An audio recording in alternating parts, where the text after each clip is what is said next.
Our second talk today is given by Dr. Chris Edward, Director of the HYPER project, this European initiative for the prospect for laser fusion energy. Good morning, ladies and gentlemen. My thanks to the organising committee for inviting me to give this talk. I see some good friends in the audience and also on the platform. It's good to see you here. I also see some young people in the audience, and I hope the result of this plenary session will be to encourage you to enter the fusion field. Whether you're a physicist, a chemist, a biologist, a safety, a statistician, whatever, fusion is a fantastic subject to get into, and I would encourage anyone who has the opportunity to take that forward. The cartoon that you see before you is an engineer's cartoon or concept of a power station using laser fusion. And the important thing to note there is that the pylon on the right-hand side is taking power out. So we are addressing power production in the HYPER project. So my outline, I'm going to take a few moments trying to convince you that there is a good case for fusion energy, and in particular fusion driven by lasers, the benefits that that can bring, and then introduce the concept of the laser route to fusion. We have a plan for delivery through the HYPER project and the US equivalent project, the LIFE. And I'll tell you something about our ideas of the timeline to a credible power production demonstration. And then a short discussion on some of the strengths, the weaknesses, the opportunities and threats of laser energy. This slide really says the obvious: energy is where it's at. If you're a microbiologist or an astrophysicist, it's all about energy. Energy is the big question that we face, and fusion delivers some of the answers. So the case for laser-driven inertial fusion: laser energy can solve mankind's energy needs forever.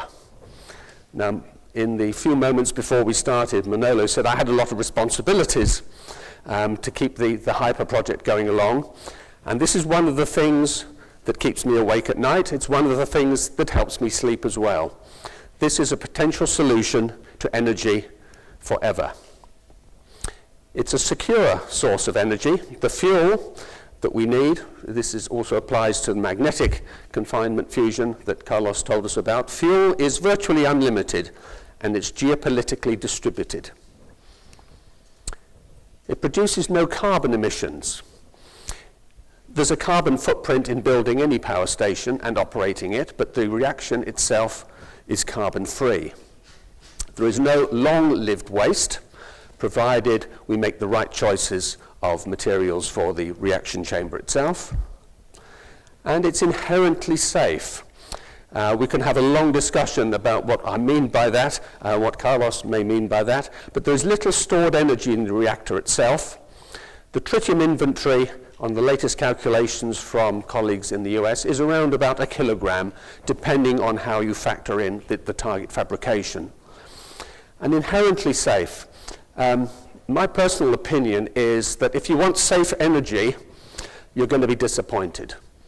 I live very close to a coal-fired power station in the UK, and that's been closed down because it's too dirty to meet European regulations. The coal kills people in the mining, and the burning of it kills people in the effluent and the pollution that it creates. There's no way of generating safe energy. But you have to think of comparisons. There's a rather shocking piece of news in the UK the other day, in that thousands of people are killed on the roads, and in particular, if you're driving along the motorway and you have a puncture or something goes wrong with the car, or perhaps the mobile phone rings, people pull over to the side of the motorway onto the safe lane.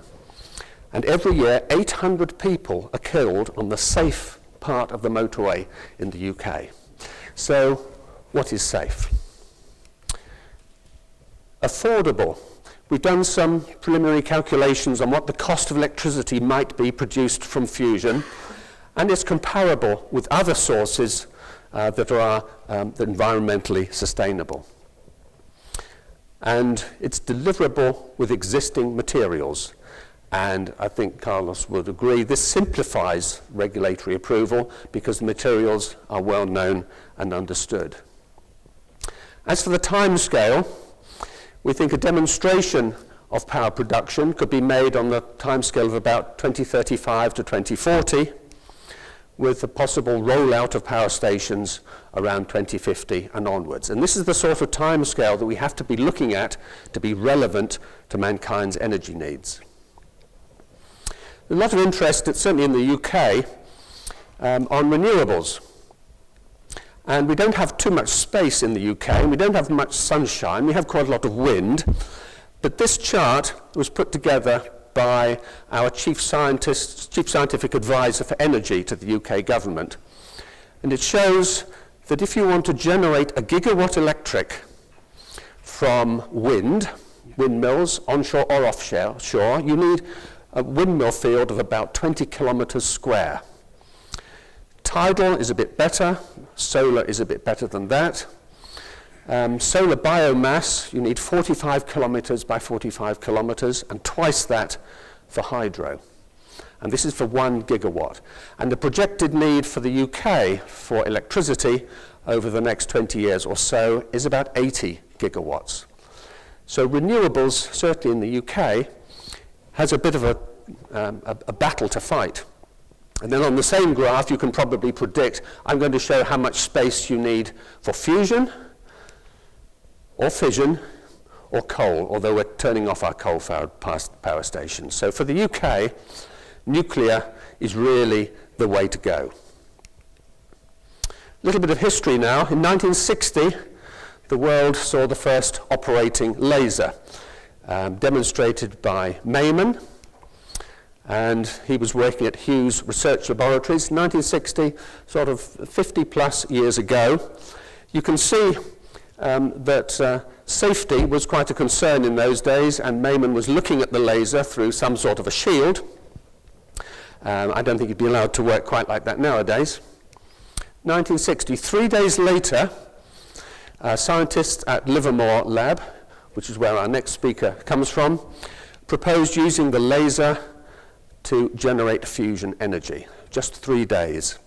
So when people say the laser is a solution looking for a problem, that's not quite true in this case, because Tele had identified fusion as a way of producing civilian power, but he didn't have an acceptable way of driving it. And then the laser came along, and Livermore have been working on it ever since. And the good news is that inertial fusion works.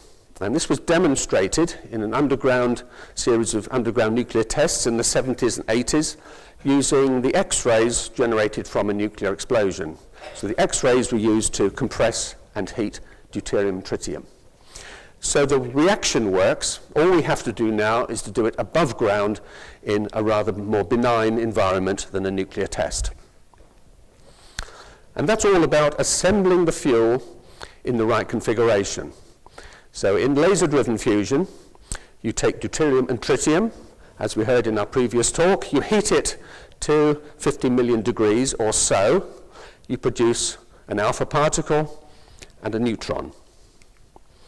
Now the neutron is going very fast, it's quite a small particle, and it escapes from the reaction, and the idea is to capture that neutron in the surrounding blanket and use that to drive power production. It doesn't really keep the reaction going. The helium nucleus, the alpha particle on the other hand, has less energy, it's more massive, it's moving rather slower, and it's possible to capture that energy within the reaction zone and to propagate a burn of the fuel, rather like setting fire to fuel with a match. The burn propagates. And so what you have to do is to arrange the fuel so that before the alpha particle escapes from the fuel, it's deposited its energy. And that gives you a requirement on the density and the size of the burn zone. It turns out that you need to arrange the fuel at a density times distance product of about half a gram per square centimetre. Then the alpha particle is trapped and the fuel burns. So rho r has to be about half a gram per square centimetre. And there's an infinite number of possibilities of arranging two numbers multiplied together to give you a half. But we've focused on two main routes. The first route is to have low density and a large distance. And this is the approach adopted by magnetic confinement, as shown in the JET project and in ITER. Magnetic confinement, the magnets keep the fuel confined for a long time, many seconds, and the process is inherently continuous. And the other extreme of getting rho r equal to a half is to have a high density, hundreds of grams per cc, and that enables you to have a small distance and therefore a rather smaller reaction zone. In this case, the reaction time is short, about a nanosecond. The reaction takes place too quickly for the material to expand. It's confined by the inertia of the system, and we have a pulsed system. And I'm going to take a gamble now and have a couple of equations, very simple equations, which explain the fundamental strategy for laser-driven fusion. So think of a little blob of fuel, density rho, and diameter 2r. And this is the blob of fuel that we want to ignite and then propagate a burn. The alpha particle has to be stopped within that region in order to give up its energy to create the heating. And as I've already said, that rho r needs to be about half a gram per square centimetre. Now, what's the energy required to heat that little blob to the 50 million degrees? Well, that's quite simple in principle. It's the product of the specific heat of the blob, the temperature that you have to rise, and the mass of the blob. And that's very simply written as the energy required to heat that blob, specific heat times the change in temperature, times the volume, 4/3 pi r cubed, because I've got a nice spherical blob, times the density to give us the mass. And I can rearrange that equation. CV, the specific heat's a constant. The temperature rise, 50 million degrees, is a constant. 4/3 of pi is about as constant as you can get. And that leaves you with r cubed rho, which you can rewrite as rho r cubed over rho squared. And rho r is fixed at half a gram per square centimetre in order to trap the alpha particle. So that tells you that the energy you need to ignite this blob goes as 1 over the density squared. So if you get the density high, the energy comes down. And this is the approach that laser-driven fusion adopts. Compress the fuel to a few hundred grams per cc, and the energy that you need to drive it to ignition no longer requires an underground nuclear explosion. You can do it with about 100 kilojoules of laser light absorbed by the target. And if you use 500 grams per cc as the density, then the radius comes down to about 5 microns. So you have to compress the heating energy into that small spot. And lasers are in principle quite good at focusing energy to small spots. So this is the strategy that we're adopting. And the way you do that is to irradiate a small pellet of fuel, maybe a millimeter or 2 in diameter, directly with lasers or indirectly using X-rays driven by a laser. That causes the outer layer of the target to evaporate, and that sends a compression wave inwards and implodes the target at high velocity, hundreds of kilometers per second. And that way, at the end of the compression phase, you have a high density, 500 to 1,000 grams per cc. And then you send in, using the laser again, or the X-ray drive, a shock or a series of shocks to coalesce at the center of the target and to raise the temperature to the ignition point. So it's a separated compression followed by ignition. And then once you do that, the blob ignites and the burn wave propagates outwards. So we have to compress and heat the fuel, and this is a cartoon of the sort of fuel capsule that you start off with before you compress it.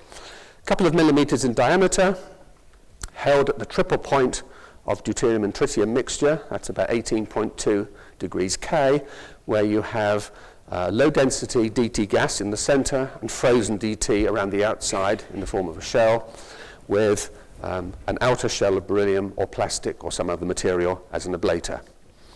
And the trick, of course, is to do the compression without heating, because if you heat the target before it's compressed, it wants to expand, so you have to put more and more energy into to overcome that plasma pressure. So adiabatic compression is used to keep that temperature as low as possible, and then when it's compressed, heat with shocks. Now there's a machine already operational called the National Ignition Facility at Livermore Lab in the States. It's the size of about 4 American football pitches. It's mostly laser, but at the bottom, I don't know if this is working, you can see that the sphere on the bottom right is the reaction chamber, and inside of that will be the tiny 2mm target. This facility has been operating for about 4 years now, a huge triumph of laser engineering and technology. It works beautifully. It hasn't ignited a pellet yet, but it's getting very close. This is a picture inside the target chamber, and the fuel pellet itself is mounted on the end of that stalk that you can see jutting into the chamber, 10-meter diameter chamber. And we anticipate ignition at NIF within, hopefully, 2 years or so.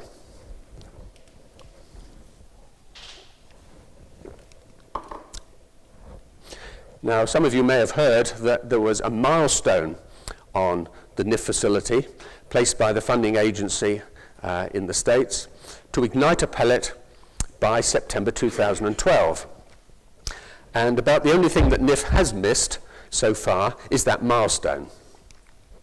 And as you can imagine, NIF cost about $4 billion, depending how it's costed, and the missing of this milestone created a lot of hot air and excitement in the press and also in the funding agencies.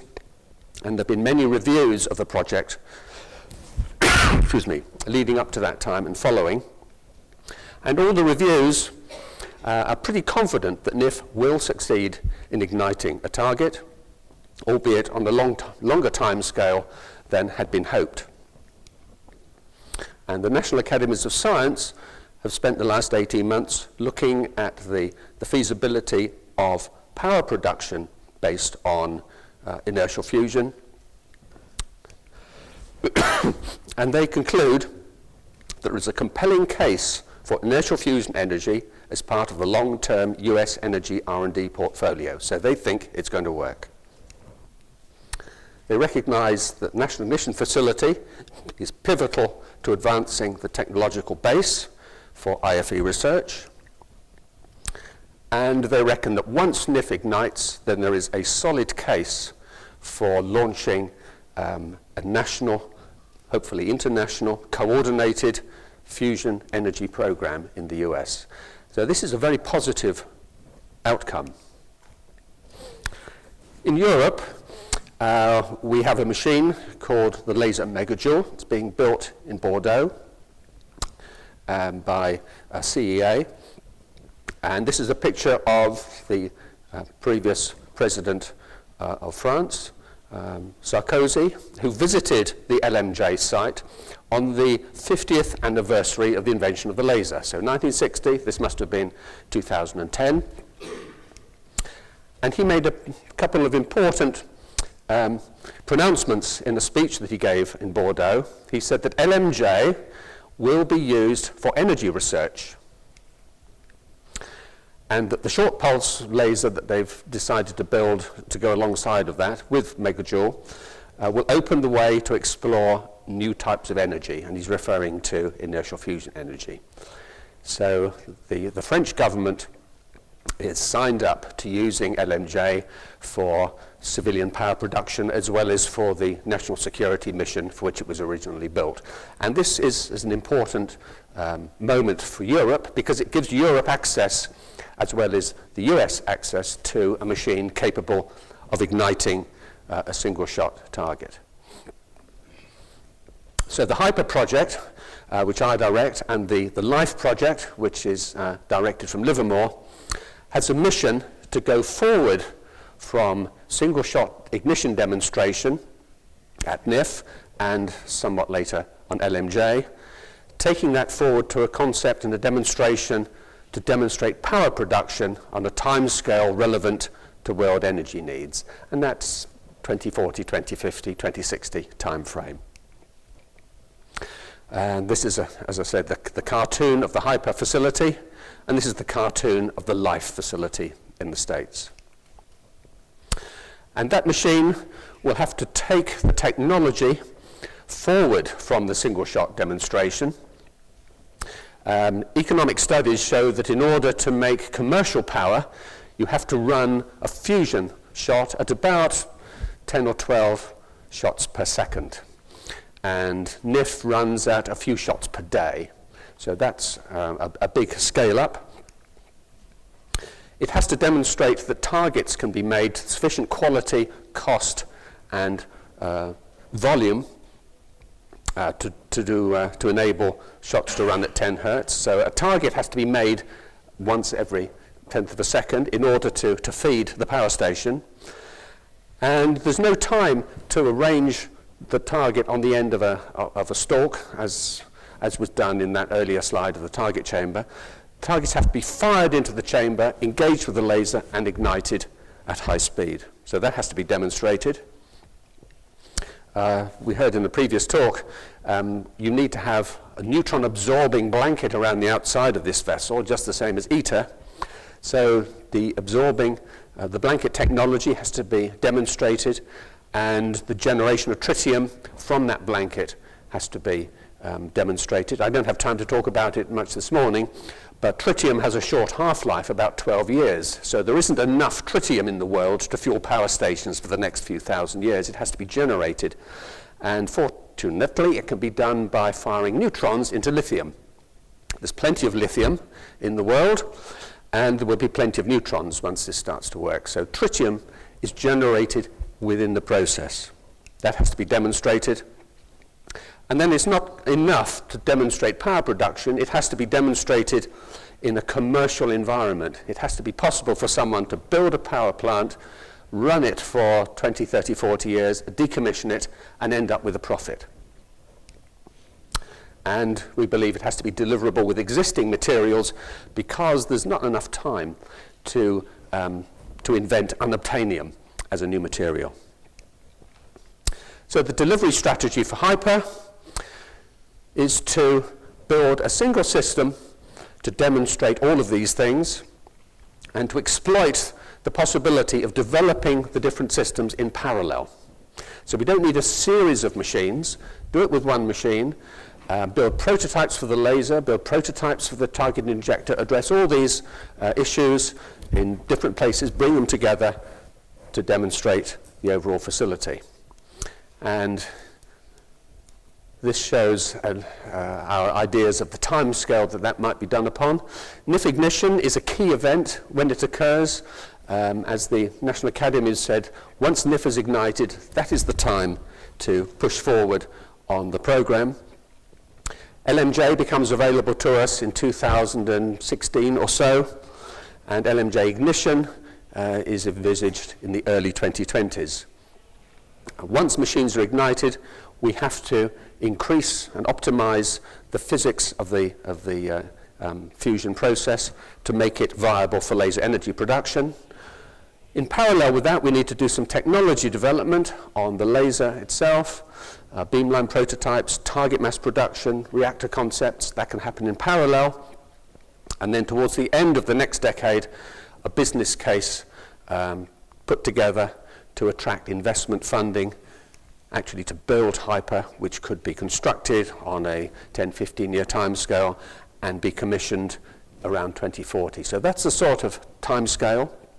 The sort of cost is pretty much the same as NIF, ITER, 5 to 10 billion euros for the first machine. And then if this concept is rolled out, that will be the first proof of concept power stations, broadly comparable with the cost of fission stations. So the next phase, 3 minutes? Next phase of HYPER, from now to 2020, is focusing on technology and physics risk reduction, because if we can get the perception of risks down, we can attract the funding. At the moment, the risks are too high to justify funding construction. So that we have a technology roadmap which assesses where we are, where we need to be, and the journey to undertake and the cost of that. One of the key things is a laser beamline demonstrator. Needs to be around 10 kilojoules, running at 10 hertz, 100 kilowatt laser beamline demonstrator. Target production, injection, tracking and engagement. We're already doing that in a small way. That needs to be ramped up in order to meet the TRL requirements. We need to improve the damage resistance of optics, because for commercial viability, a power station needs to run for at least a few years before needing major overhaul. And again, that's consistent with the sort of refueling timescales of a fission station. And in 3 years, running at 10 hertz, that gives you something like 10 to the 9 shots, which is pretty demanding for the lasers and the optics. Then we have materials choices for the reactor in order to make sure that we are not left with long-lived decommissioning problems. There's the tritium breeding question, design of blankets, etc. So that's a technology. And then there's physics optimization to be done. We need rather higher gain from the ignition than will be at first demonstrated at NIF. I think if NIF gets a gain of 1, there will be euphoria at Livermore and certainly around the world. We need a gain of about 50 or 60 in order to make IFE commercially viable. HYPER is using a particular variation of the ignition scheme called shock ignition, and that work is being led by France and the UK, and we are planning to use LMJ beam time from 2016 to demonstrate that. In parallel with the experimental program, there's a large-scale simulation and theory requirement, and we're also planning to do collaborative experiments on large-scale facilities, including the Omega facility in the States, NIF, and Orion in the UK. And then we have to come up with a credibly costed design to lead into the business case. Just one moment on the laser technology. The NIF laser itself is a fraction of a % efficient, which doesn't make commercial sense, of course. We need new lasers in order to make IFE viable. That laser development is going on all around the world. I'm particularly associated with STFC, Rutherford Lab work on that, and we have a prototype now delivering 10 joules. 10 joules doesn't sound very exciting, but this laser is running at about 12% overall wall plug efficiency. You need about 10 to 15% overall efficiency for IFE. So in principle, the laser solution is available. We're funded to develop that up to the 100 joule, 10 hertz, that's 1 kilowatt level. And the reason we're funded to do that is not because our government thinks that laser fusion is a wonderful thing and wants to press on with it, but because there are short-term exploitation opportunities for that laser technology. So in terms of funding, laser fusion is what we would say is the icing on the cake. It's just another benefit in the 20 to 30 year time scale. On the 5 year time scale, there are a huge number of applications, and we're using that exploitability to bring funding in to develop some of the technology. Don't have time to talk about the economic analysis, But the bottom line is that studies so far show that if we make some reasonably sensible assumptions about the technology and the cost of building things in 20, 30 years' time, then the cost of electricity will be affordable, provided we can come up with high fusion gain, 50 or 60 from the reaction itself, and that we can run at 10 hertz repetition rate or more. Funding status is that the preparatory phase of HYPER ended last month. The partners in HYPER, that's 26 partners throughout Europe, bidding for national-based funding for technology development, and in the UK we're seeking funds from my organisation to continue with the coordination of these partners. And at the same time, HYPER is being assessed for staying on the S3 roadmap.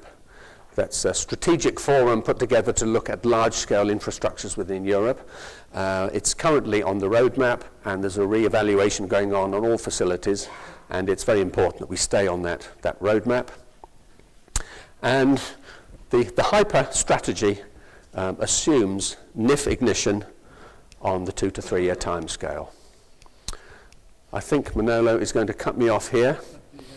There are a lot of strengths for laser energy, and there are some opportunities, there are some weaknesses to the scheme which we have to work on, and there are some threats. And I normally like to end on an upbeat note, so I'll just talk about some of the threats. First, ignition, we have to admit, is not yet demonstrated. All the reviews and the thinking in the community is that ignition will be achieved. We hope it's on a 2 to 3 year time scale, but it's not delivered yet. We haven't yet shown that the cost of a laser with 12% overall efficiency will be affordable, because at the moment the demand for the laser diodes which drive it is not high enough to convince manufacturers to go into mass production. And so this community has made some projections guided by industry on what the cost might be given the volume production reductions. There's a lot of political focus in Europe, at least, on renewables, and there's a lot of political focus in the States on shale gas. And neither of these things are terribly helpful for us at the moment. We think people will realize the error of their ways, hopefully sooner rather than later, but that's something that we're having to work on at the moment. And the other thing, of course, is that wherever you are in the world, pretty much anywhere in the world, it's a dreadful time to look to raise money for R&D. But we're working hard on that, and the optimistic note then is that the strengths and the opportunities, we believe, grossly outweigh the weaknesses and the threats. So on that note, I will end, and thank you for your attention and your time. Thank you.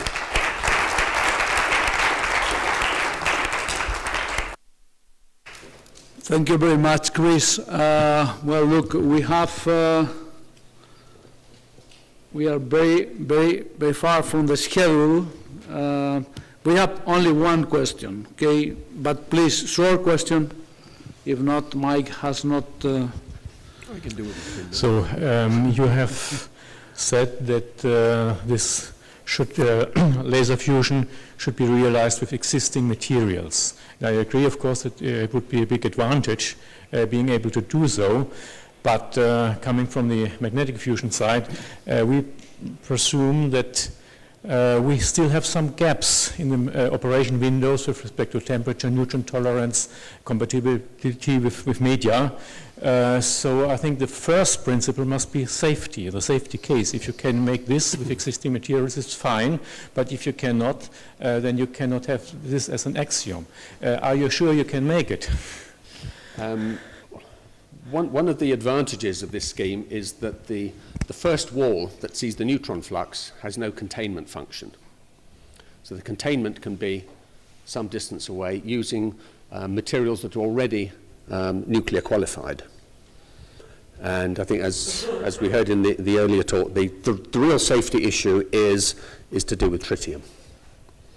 So depending on which particular ignition scheme, maybe we need some fancy materials, and we're looking to Manolo here and his community, maybe not new materials, but new ways of arranging those materials, so clever surface treatments. But we don't need imaginary materials at the moment, and the scheme is that if we had better materials, great, we would use them. If not, then we'll have replaceable components. And the laser scheme is amenable to having sacrificial components which can be removed on a 2 or 3 year time scale without too much downtime. I think the magnetic community is working on similar designs where segments of the chamber can be replaceable. You'll know much more about that than I. But yeah, there are schemes which work with existing materials. Okay. So we thanks again the speaker. Thank you, Chris. Thank you.